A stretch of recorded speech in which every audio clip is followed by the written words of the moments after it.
মেমারিতে আবারও চাঞ্চল্যকর ঘটনা। পরপর একই জায়গা থেকে চন্দন গাছ চুরি। কারা জড়িত এই চুরির সঙ্গে? স্থানীয় মানুষ নাকি বাইরের কেউ? মেমারি শিক্ষা নিকেতন চন্দন গাছ চুরির রেশ কাটতে না কাটতেই আবারও চন্দন গাছ চুরির মতো ঘটনা ঘটল পূর্ব বর্ধমান জেলার মেমারি 1 নম্বর ব্লকের দলুই বাজার 2 নম্বর গ্রাম পঞ্চায়েতের অন্তর্গত কলা নবগ্রামের কাছে পশ্চিম কলিপুকুর এলাকায়, যা সতীশচন্দ্র বিদ্যানিকেতনের ঢিলছোড়ার দূরত্বে। বৃহস্পতিবার গভীর রাত্রে পশ্চিম কলিপুকুর পাড়া নিবাসী ভোলানাথ মালিকের পুকুরের পাড়ে চন্দন গাছ লাগানো ছিল। তার মধ্যে 2টি চন্দন গাছ ও একটি অর্ধেক চন্দন গাছ কেটে নিয়ে গেছেন বলে অভিযোগ ভোলানাথের। শুক্রবার সকালে তিনি মেমারি থানায় অভিযোগ দায়ের করেন। গোটা ঘটনার তদন্ত শুরু করেছে পুলিশ।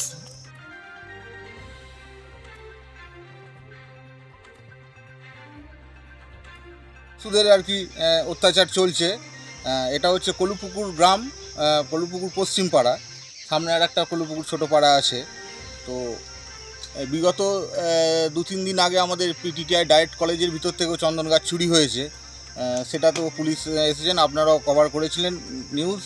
তো গতকাল রাত্রে এই আমাদের এই পাড়ার ভোলানাথ মালিক, ওনার পুকুরের পাশে চন্দন গাছ লাগানো ছিল। তো সেখান থেকে 2টো গাছকে কেটে নিয়ে যাওয়া হয়েছে এবং আর একটা গাছকে আধখানা কেটে ফেলে রেখে গেছে। তো পুলিশ প্রশাসন কি কাজ করছে? পুলিশকে খবর পেয়েছিল এই গাছটা কাটার? এই গাছটা কাটার পুলিশ খবর দেওয়া হয়েছিল। পুলিশ সিভিক ভলেন্টিয়ার্স পাঠিয়েছিলেন, 4 জন এসেছিলেন, তারা এসে ইনকোয়ারি করে গেছেন। তারপর ওনাদের বক্তব্য কি আশ্বাস দিচ্ছে প্রশাসন, কি বলছে? আশ্বাস দিচ্ছে প্রশাসন তো সেরকমভাবে কিছু বলতে পারছে না, কারণ এটা তো বিগত 4-5 দিন হয়ে গেল যেটা ডায়েট কলেজের ঘটনাটা ঘটেছে। তো তারও কোনো কিনারা এখনও পর্যন্ত পুলিশ করতে পারলো না।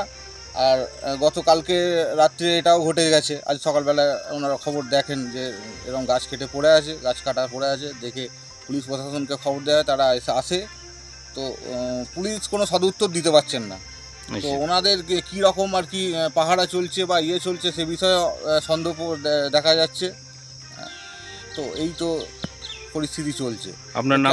আমার নাম হচ্ছে শ্যামল সাঁতরা, আমার এই পাড়াতেই বাড়ি। আচ্ছা।